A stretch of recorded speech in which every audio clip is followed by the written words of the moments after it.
we have, I mean, I just, anyway. Anyway, indeed. So, Joe Biden is on his redemption tour following the disaster debate night, okay? Which led to Donald Trump describing him as a broken down pile of crap. Amazing. That old broken down pile of crap. Yeah. You know, it led to a lot of people speculating that good old Kamala Harris was about to take over. No.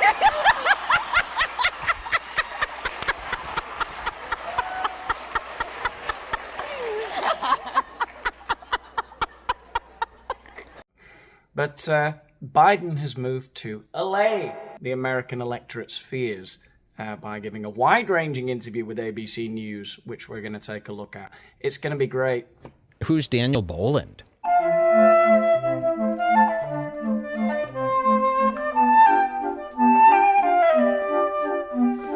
Oh, Daniel Boland, this is a heavy hitter. Do you guys know who this is? Mr. President, thank you for doing this. Thank you for having me. Let's start with the debate.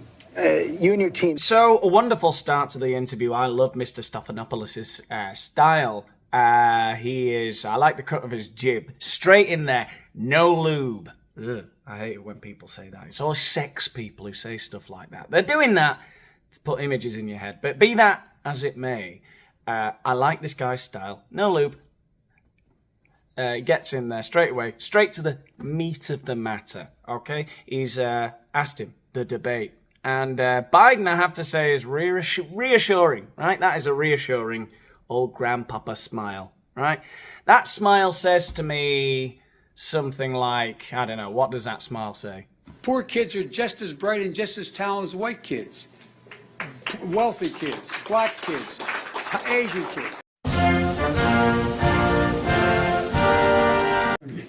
Let's start with the debate. You and your team have said you had a bad night. But your friend Nancy Pelosi actually framed the question that I think is on the minds of millions of Americans. Was this a bad episode or the sign of a more serious condition? It was a bad episode. No indication of any serious condition. I was exhausted. I didn't listen to my instincts in terms of preparing, and I had a bad night. It was a bad night. You know, have you never had a bad night where you can't follow your own train of thought, you can't finish one sentence coherently? I sure have. Both are making sure that we're able to make every single solitary person eligible for what I've been able to do with the COVID. Excuse me, with dealing with everything we have to do with. Look, if we finally beat Medicare. In fact, it is very similar, isn't it? Speaking to someone with Alzheimer's as when you're speaking to a drunk. The same feelings go through my head. I'm feeling worried for them. I'm feeling worried for myself. Are they going to get aggressive? Are they going to start crying? Anyway. You know, you say you were exhausted, and I know you've said that before as well, but you came, and you did have a tough month, but you came home from Europe about 11 or 12 days before the debate, spent 6 days in Camp David. Why wasn't that enough rest time, enough recovery time? Because I was sick. I was feeling terrible. Matter of fact, the docs with me, I asked if they did a COVID test because they were trying to figure out what was wrong. They did a test to see whether or not I had some infection, a virus. I didn't. They just had a really bad cold. I was exhausted. You had 11 or 12 days rest. We're trying to work out what was wrong. It was a bad cold. Look, I'm sorry. I feel bad for the guy, but a bad cold does not account for losing your mind for an hour and a half.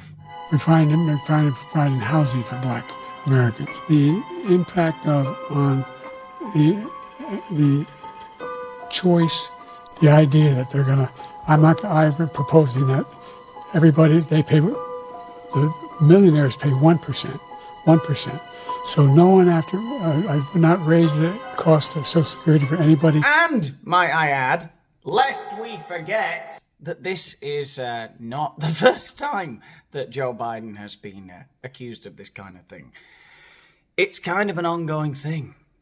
And did you ever watch the debate afterwards? I don't think I did, no.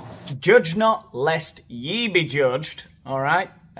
Ye of no dementia cast the first stone. But, all right, Joe isn't the sharpest. A few days after the presidential debate, he's asked, have you rewatched the debate? And he says, I don't think I have. Okay, he doesn't, not the sharpest. But, I tell you what, you asked Joe about that time he took on a razor blade brandishing gang of street thugs, led by their unruly, probably dashingly handsome leader of the gang, Corn Pop. And Corn Pop was a bad dude. He took them on with a chain wrapped around his fist, and he apologized. I shouldn't have called you, Esther Williams. I apologize for that. For calling him a bad name. And if he's telling you that story, he is as sharp as the sharpest tack out of the sharpest little tack box. He said, okay, close the straight razor, and my heart began to beat again. Well, what I want to get at is what were you experiencing as you were going through the debate? Did you know how badly it was going? Yeah, look, the whole way I prepared, nobody's fault mine. Nobody's fault but mine. I prepared what I usually would do, sitting down, as I did come back with foreign leaders or the National Security Council.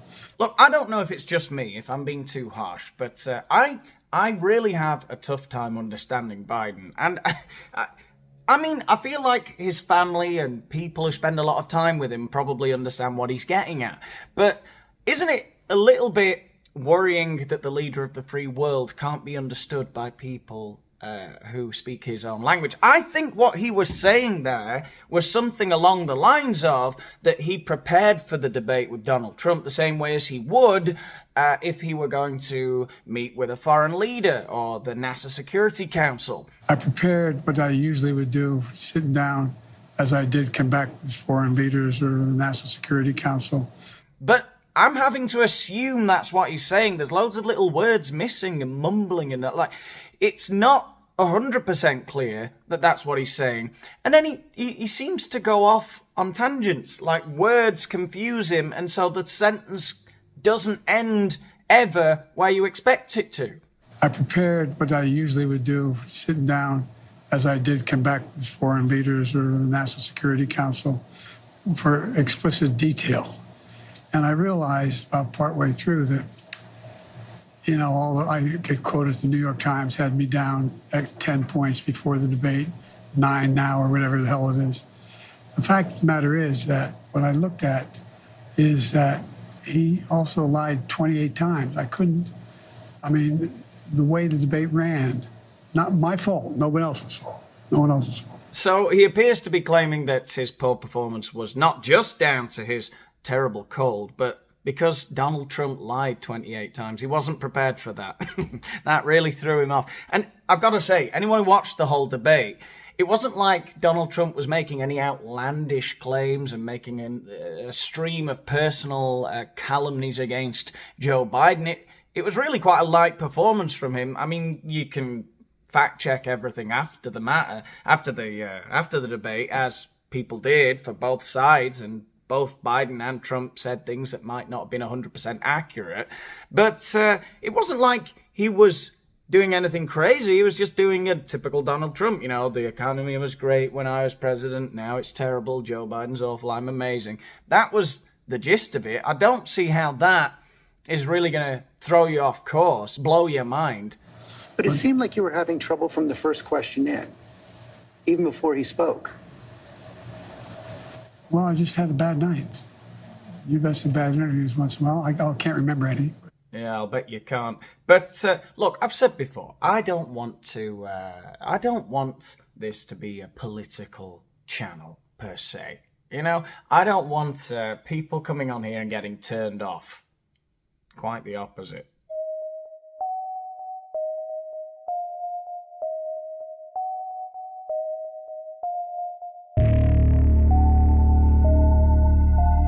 But, and I've said this before, I think people just have to be honest, right? You've got to be honest with yourself. People have been living in denial for too long about millions of things.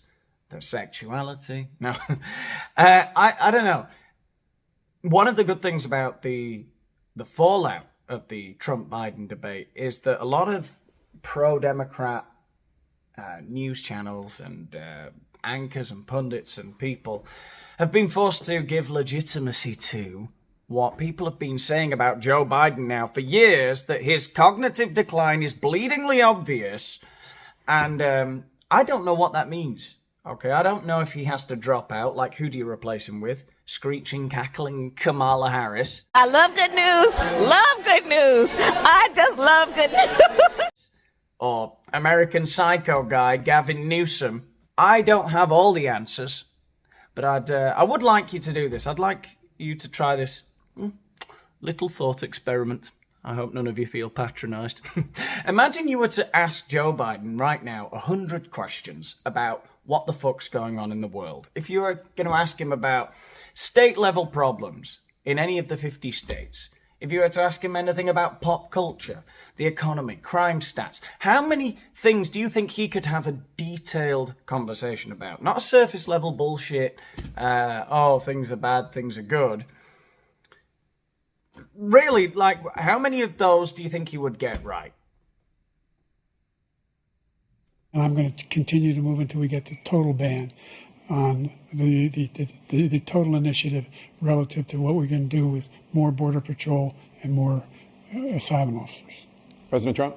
I really don't know what he said at the end of that sentence. I don't think he knows what he said either. Look, I guess the question, the problem is here for a lot of Americans watching is you've said, going back to 2020, watch me, to people who are concerned about your age. And, 50 million Americans watched that debate. It seemed to confirm fears they already had. Well, look, after that debate, I did 10 major events in a row, including till 2 o'clock in the morning after that debate. Yeah, and we were watching. So was all of America. Joe, you did such a great job. You answered every question. You knew all the... And let me ask the crowd, what did Trump do? Lie! Yes. Here in North Carolina and across America, who are working hard to find a secure place in the middle class. The moms who worry that their daughter... I saw in him then the same character that I see in him today. And even though he has faced unimaginable tragedies, his optimism is undaunted. His strength is unshakable. His hope is undeterred. Yikes. How quickly did it come to you that you were having that bad night? Well, it came to me as having a bad night when I realized that even when I was answering a question, even though they turned his mic off, he was still shouting. No, he wasn't. And I let it distract me. I'm not blaming it on that. But I realized that I just wasn't in control. What I'm asking you is about your personal situation. Do you dispute that there have been more lapses, especially in the last several months? Can I run the 110 flat? No. So he can't run the 110-yard dash anymore, as though that were the issue. Though, very strangely, the other night in the debate, he did want to claim that he could beat Donald Trump in a game of golf. Look, I'd be happy to have a driving contest with him. The reason I got my handicap, which when I was vice president, down to a 6. But by the way, I told you before, I'm happy to play golf if you carry your own bag. Think you can do it? that's the biggest lie. He's a 6 handicap of all. I was an 8 handicap. Yeah. 8. But I have, you know how many? I've seen you swing. I know you swing. Okay, let's not act like children. President Trump, we're going to... Let's not act like children. That is honestly the most sincere I have ever seen Donald Trump. Never. But I've seen you swing. I know you swing. I've seen you swing. I know you swing. But I'm still in good shape. Are you more frail? No. I know you spoke. Keep my schedule. I know you spoke with your doctor after the debate. What did he say? He said he just looked at me. I talked to the doctor and okay, it's not that bad. and said, "You're exhausted." I said, "Look, I have medical doctors travel me everywhere, every president does, as you know. Medical doctors, some of the best in the world, travel me everywhere I go. I have an ongoing assessment of what I'm doing. They don't hesitate to tell me if they think there's something wrong." I know you said you have an ongoing assessment. Have you had a full neurological and cognitive evaluation? I get a full neurological test every day with me. And I've had a full physical. I had, I've been at Walter Reed for my physicals. Yes, the answer is. I know your doctor said he consulted with a neurologist. I guess I'm asking a slightly different question. Have you had the specific cognitive tests, and have you had a neurologist, a specialist, do an examination? No one said I had to. No one said, they said I'm good. Would you be willing to undergo an independent medical evaluation that included neurological and cognitive tests and release the results to the American people? Look, I have a cognitive test every single day. Every day I have that test. That is a bold response, if ever there were one. Imagine this. Another thought experiment, seeing as you enjoyed the last one so much. Imagine you're driving home one night, late at night, and you are swerving all over the road like a maniac, and the cops spot you, and they pull you over at the side of the road, and they say, "Have you been drinking tonight, sir? Will you take a breathalyzer test?" And you say, "Hey, I don't need no test. Nobody told me I need to take a test. I'm being tested all the time. Look at me driving my car. Do you think I could drive my car if I was drinking? That's how you know I haven't been drinking, because I'm driving, right?" See, very clever analogy. Everything I do. Not only am I campaigning, but I'm running the world. And that's not how it sounds like hyperbole. But we are the essential nation in the world. Madeleine Albright was right. And every single day, for example, today, before I come out here, I'm on the phone with the Prime Minister of, well, anyway, I shouldn't get into detail, but... No, God forbid you ever get into detail, Joe. With Netanyahu. I'm on the phone with the new Prime Minister of England. I'm working on what we're doing with regard to, in Europe, with regard to expansion of NATO and whether it's going to stick. I'm taking on Putin. Every day, there's no day I go through, there are not those decisions I have to make every single day. And you... Again, a little thought experiment. Can you imagine Joe Biden in his Oval Office, sat there, fighting all those fires, putting out those fires all over the place? Get me Putin on the line. What does he mean? He's expanding NATO and he's fighting Putin. What's he? Honestly. I honestly don't believe, and I don't want to be a conspiracy theorist, I just don't believe he's running anything. They wheel him out in front of the crowds to sort of, damage control, softball questions, okay, and then get him back. He needs a nap. I honestly believe that's what we're at. That's the stage we're at.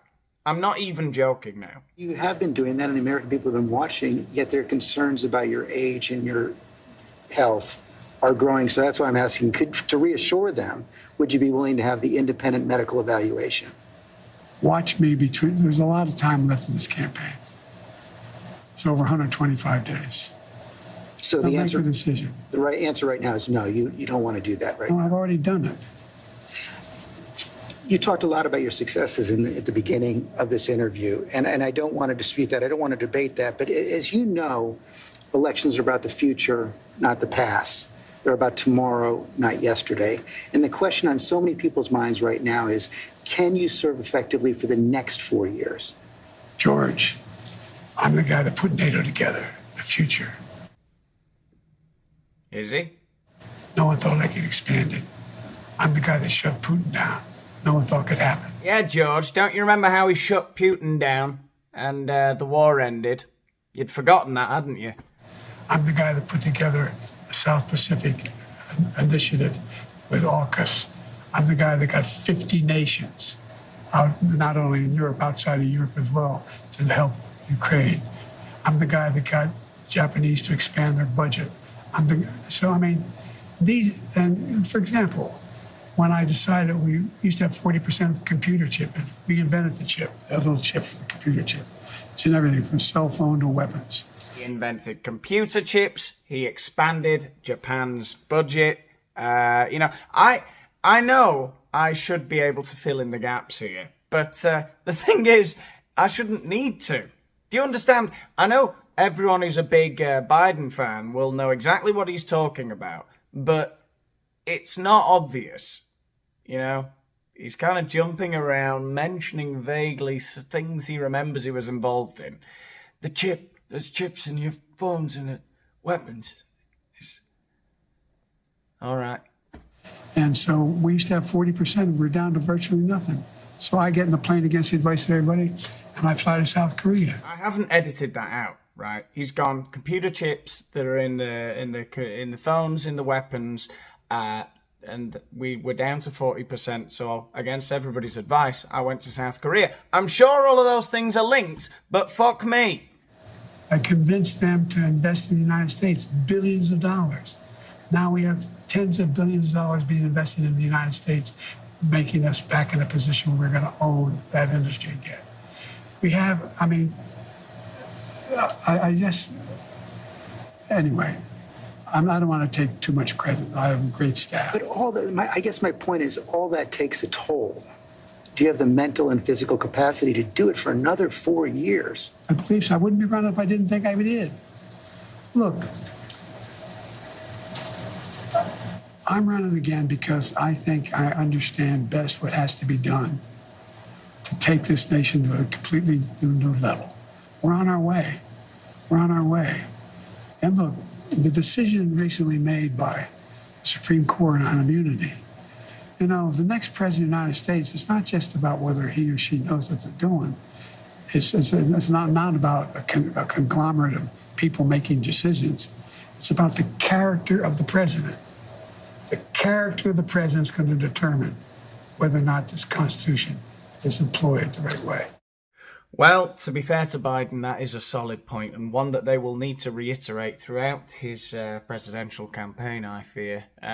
That it's far more important the character, you know, the intentions of the president, not so much whether he knows what he's doing or not. Yeah.